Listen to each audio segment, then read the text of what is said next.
Hello friends, इस part में एक और एग्जाम्पल के थ्रू हम समझते हैं कि पेजिंग टेक्निक में लॉजिकल एड्रेस का फिजिकल एड्रेस में ट्रांसलेशन किस तरीके से होता है।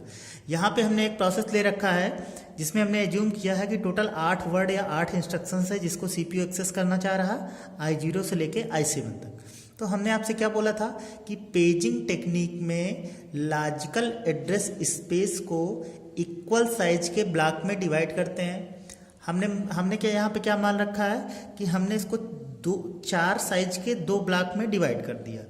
तो दो पेज बना रहे हैं। हमने बोला था कि सेकेंडरी मेमोरी में आप ब्लॉक को क्या बोलोगे, पेज, और प्राइमरी मेमोरी या फिजिकल मेमोरी में ब्लॉक को क्या बोलोगे, फ्रेम।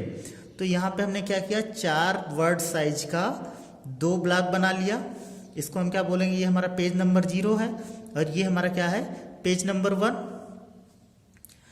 और सपोज कीजिए हम इस पेज नंबर 0 को फिजिकल मेमोरी के ब्लॉक नंबर 0 में रख रहे हैं और पेज नंबर 1 को ब्लॉक नंबर 2 में रख रहे हैं। तो ओएस या मेमोरी मैनेजमेंट यूनिट जब इसकी इंफॉर्मेशन रखेगा तो कहाँ पे रखेगा, पेज टेबल में। पेज टेबल में हम क्या इंफॉर्मेशन रखते हैं कि कौन सा पेज हमारा किस फ्रेम में स्टोर है। तो पेज नंबर 0 किस फ्रेम में स्टोर है, 00 में या 0 में। और 2 ही पेज था, पेज नंबर 1 हमने कहाँ पे स्टोर कर दिया, पेज नंबर ब्लॉक नंबर 2 में या फ्रेम नंबर 2 में। तो पेज टेबल में इस तरह की हमारी इंफॉर्मेशन सेव हो जाएगी कि पेज नंबर 0 कहाँ स्टोर है, सेकेंड फिजिकल मेमोरी के ब्लॉक नंबर 00 में, और पेज नंबर 1 हमारा कहाँ पे स्टोर है, ब्लॉक नंबर 10 में। अब हम देखते हैं कि किस तरीके से हम लॉजिकल और फिजिकल एड्रेस सारे इंस्ट्रक्शंस के कंप्यूट करेंगे।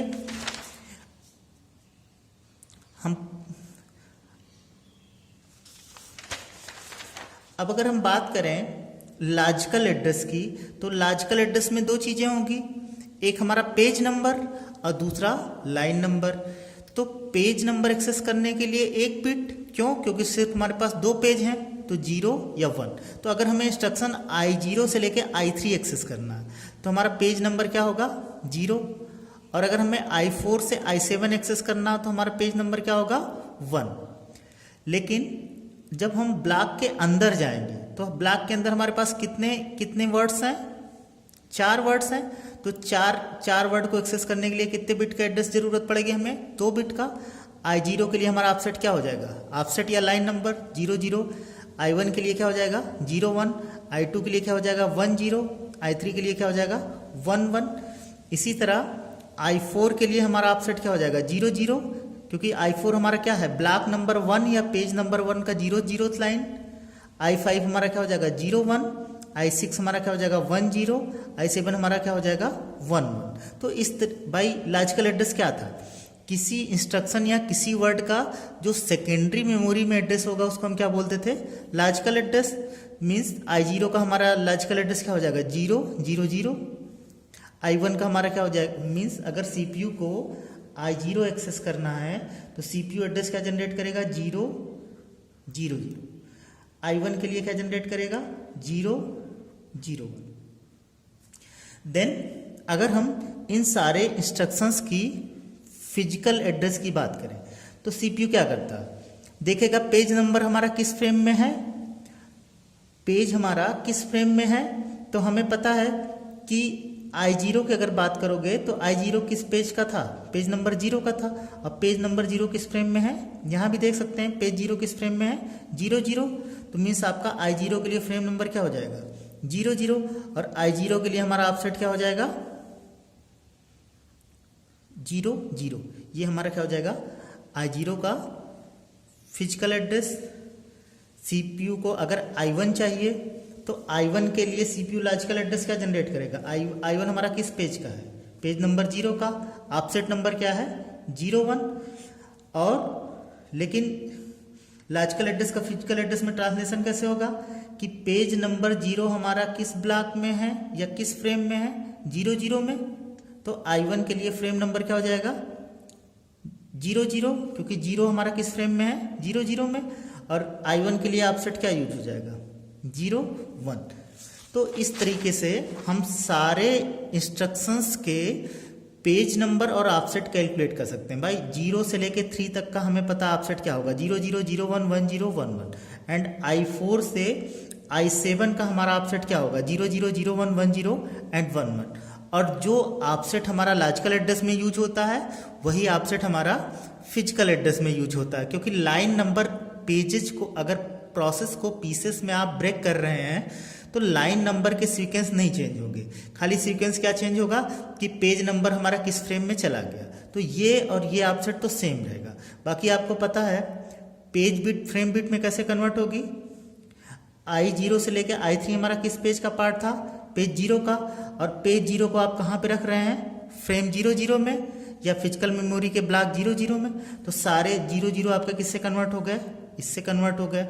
उसी तरह पेज 1 आप कहाँ पे रखे हैं, 10 पे, तो पेज 1 के लिए फिजिकल एड्रेस में आपका क्या हो गया, 10। तो इस तरीके से लॉजिकल एड्रेस का फिजिकल एड्रेस में ट्रांसलेशन होता है पेजिंग टेक्निक में।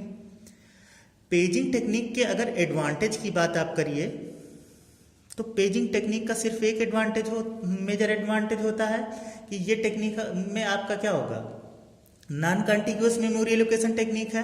और हम पहले भी पढ़ चुके हैं कि non contiguous memory allocation technique में एक्सटर्नल फ्रेगमेंटेशन नहीं होता।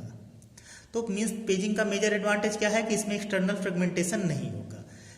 अगर इसके ड्रॉबैक्स की बात करें, भाई इसमें ड्रॉबैक्स ज़्यादा इसलिए हैं क्योंकि अगर ड्रॉबैक्स ना होते तो हम आगे अदर टेक्निक्स पढ़ते ही ना, आगे अदर टेक्निक पढ़ रहे हैं, इसका मतलब इसमें क्या है, ड्रॉबैक्स ज़्यादा है। तो किस तरीके का ड्रॉबैक है, पहली बात ये बताइए कि क्या पेजिंग में इंटरनल फ्रेगमेंटेशन होगा, बिल्कुल होगा।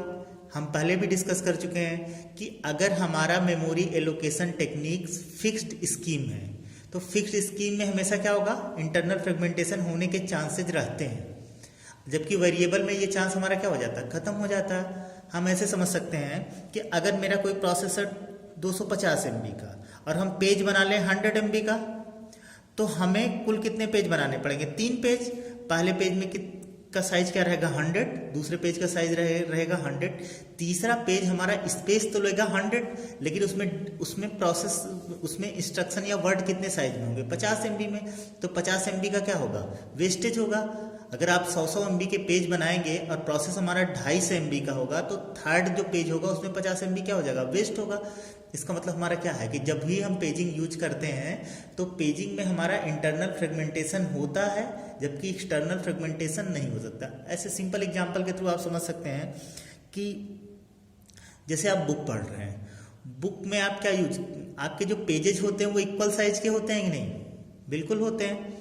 तो अगर आप कोई चैप्टर पढ़ना स्टार्ट करें तो हर पेज तो आपका शुरू से लेकर अंत तक फुल रहता है, लेकिन चैप्टर का जो लास्ट पेज है पॉसिबिलिटी क्या रहती है कि वो हो सकता है कि पूरा कंप्लीट ना हो, थोड़ी सी स्पेस क्या हो, फ्री हो।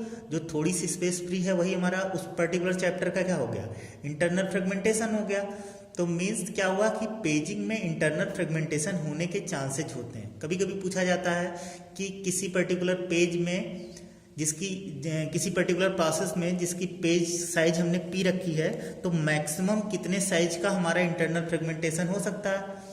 तो भाई बुक के चैप्टर की बात करिए तो ज़्यादा से ज़्यादा इंटरनल फ्रेगमेंटेशन क्या हो सकता है कि जो लास्ट पेज हो उसमें एक लाइन लिखा हो, बाकी लाइन आपकी क्या हो, खाली हो। तो मीन्स क्या हुआ कि अगर P साइज का पेज है तो अगर मिनिमम क्या हो सकता है कि एक लाइन की हमारी इंस्ट्रक्शन हो तो मीन्स फ्री क्या हो सकता है, P-1। तो इसका मतलब पेजिंग में मैक्सिमम आपका इंटरनल फ्रेगमेंटेशन कितना पॉसिबल है, P-1, जबकि मिनिमम कितना हो सकता है, 0। लास्ट पेज भी आपका अगर यही प्रोसेस हमारा 300 साइज का होता तो क्या होता, 100 के 3 पेज अगर आप बनाते तो इंटरनल फ्रेगमेंटेशन क्या होता, 0 होता। तो ये तो आपका बेस्ट केस हुआ। वर्स्ट केस क्या होता कि प्रोसेस हमारा 201 साइज का होता तो 2 पेज तो आपके 100 के होते, तीसरे पेज में आपका क्या होता, 99 का लॉस होता। तो इसका मतलब क्या हुआ कि पेजिंग में इंटरनल फ्रेगमेंटेशन होता है और एक्सटर्नल फ्रेगमेंटेशन नहीं होता। हम पहले भी डिस्कस कर चुके हैं कि अगर कॉन्टिग्यूअस अप्रोच है तो आपका एक्सटर्नल फ्रेगमेंटेशन के चांसेज हैं, लेकिन अगर नॉन कॉन्टिग्यूअस है तो आपके एक्सटर्नल फ्रेगमेंटेशन के चांसेज नहीं है। और पेजिंग आपका क्या है, नॉन कॉन्टिग्यूअस अप्रोच, इसलिए एक्सटर्नल फ्रेगमेंटेशन नहीं होगा। और दूसरी चीज हम डिस्कस कर चुके हैं कि अगर आपका फिक्स टाइप का अप्रोच है तो उसमें इंटरनल फ्रेगमेंटेशन होने के चांसेज होते हैं, इसलिए पेजिंग में क्या होता है, इंटरनल फ्रेगमेंटेशन होता है। दूसरी चीज, पेजिंग हमारा क्या है, नॉन कॉन्टिग्यूअस अप्रोच, और हम पहले भी जानते हैं कि नॉन कॉन्टिग्यूअस अप्रोच जो भी होते हैं उनको मैनेज करना कॉन्टिग्यूअस अप्रोचेस से डिफिकल्ट होता है। तो मीन्स जो कॉन्टिग्यूअस अप्रोचेस थे उससे ज़्यादा डिफिकल्ट यहाँ पे होगा मैनेज करना, मीन्स मेमोरी मैनेजमेंट यूनिट का टास्क जो है और ज़्यादा कॉम्प्लेक्स होगा। और स्पीड, पेजिंग का जो सबसे मेजर ड्रॉबैक होता है कि पेजिंग टेक्निक की स्पीड जो कि बड़ी वेरी स्लो होती है। स्लो होने की का मेन रीजन क्या है कि सपोज कीजिए प्रोसेस हमारा पेज नंबर 0 को एक्सेस कर रहा है और पेज नंबर 0 के I0 को एक्सेस कर रहा है, तो CPU एड्रेस क्या जनरेट करेगा, 000। अब हमारा क्या होगा, देखा जाएगा पेज टेबल में CPU सर्च करेगा कि 0 हमारा किस फ्रेम में है, पता चला 0 किस फ्रेम में है, 00 में, तो ऑफसेट सेम ऑफसेट लगा के हमारा क्या हुआ, इसमें कन्वर्जन हो गया। अब हमें लोकेलिटी ऑफ रेफरेंस के थ्रू पता है कि CPU का नेचर होता है कि वो जिस स्पेस में, जिस एरिया में, जिस में डेटा एक्सेस किया है, ज़्यादा चांसेस है कि अगली बार भी उसी एरिया में रहे। तो I0 के बाद ज़्यादा चांसेस क्या है कि हमारा कौन सा इंस्ट्रक्शन एक्सेस हो, I1। तो CPU अगर I0 के बाद I1 एक्सेस करना चाह रहा है तो एड्रेस क्या जनरेट करेगा, 001। फिर अगर I2 एक्सेस करना चाह रहा है तो एड्रेस क्या जनरेट करेगा, 010। देन I3 एक्सेस करना चाह रहा है तो क्या एक्सेस करेगा, 011। तो पेजिंग में क्या होगा, हर बार 0 कन्वर्ट किस में होगा, 00 में। फिर जब I1 एक्सेस होगा फिर 0 आपका क्या होगा, 01 में 00 में कन्वर्ट होगा। तो हर बार हमारा क्या होगा, हर बार हमारा क्या करना पड़ा, सर्चिंग करनी पड़ रही है कि नहीं। जबकि ये सारे हमारे क्या हैं, I0 से लेके I3 तक हमारे एक ही पेज के हैं, तो हमें बार बार सर्चिंग नहीं करनी चाहिए थी। लेकिन हम क्या करेंगे, इसमें बार बार सर्चिंग जनरेट करेंगे। मीन्स 0 के करस्पॉन्डिंग 00 सर्च होगा, फिर ढूंढा जाएगा 0 के करस्पॉन्डिंग 00, फिर 0 के करस्पॉन्डिंग 00। तो मीन्स अगर CPU I0 से लेके I3 तक चारों इंस्ट्रक्शन सीक्वेंस में जनरेट करे तो पेज टेबल में सर्चिंग कितनी बार होगी, 4 बार। और 4 बार क्या होगा, 000 से रिप्लेस होगा, फिर 000 से रिप्लेस होगा, फिर 00 से रिप्लेस होगा, 000 से रिप्लेस होगा। जबकि होना क्या चाहिए था, अगर I0 से I3 एक ही पेज के हैं तो हमको एक बार पता चल गया कि 0 पेज हमारा किस फ्रेम में है, 00, तो बार बार सर्चिंग नहीं करनी चाहिए। तो जबकि इसमें क्या होगा, बार बार सर्चिंग करनी पड़ेगी, तो इसलिए हमारी स्पीड क्या हो जाएगी, स्लो हो जाएगी। दूसरी जो पेजिंग का मेजर ड्रॉबैक होता है कि पेजिंग में हमें एक एक्स्ट्रा पेज टेबल बनानी पड़ती है, और पेज टेबल भी क्या करेगा, कुछ स्पेस ऑक्यूपाई करेगा। और ये पेज टेबल स्टोर कहाँ पे रहता है, फिजिकल मेमोरी में स्टोर रहता है। फिजिकल मेमोरी को ऑलरेडी हमने पढ़ रखा है कि फिजिकल मेमोरी की साइज क्या होती है, कम होती है। फिजिकल मेमोरी का पर्पज हम क्या करते हैं कि उसमें अधिक से अधिक प्रोसेस रखें, और पता चल रहा है कि उसमें हम क्या रख रहे हैं, पेज टेबल रख रहे हैं, तो वो क्या हो रहा है, हमारा मेमोरी वेस्ट हो रहा है। तो मीन्स पेजिंग टेक्निक का दूसरा जो मेजर ड्रॉबैक होता है कि पेजिंग टेक्निक में हम पेज टेबल भी फिजिकल मेमोरी में रखते हैं, जो कि फिजिकल मेमोरी का कुछ पार्ट वेस्ट करता है। नेक्स्ट पार्ट में हम कुछ कॉन्सेप्ट डिस्कस करेंगे जिसके थ्रू पेज टेबल की साइज किस तरीके से कंप्यूट की जाती है, वो हम देखेंगे कुछ एग्जाम्पल के थ्रू। Thank you.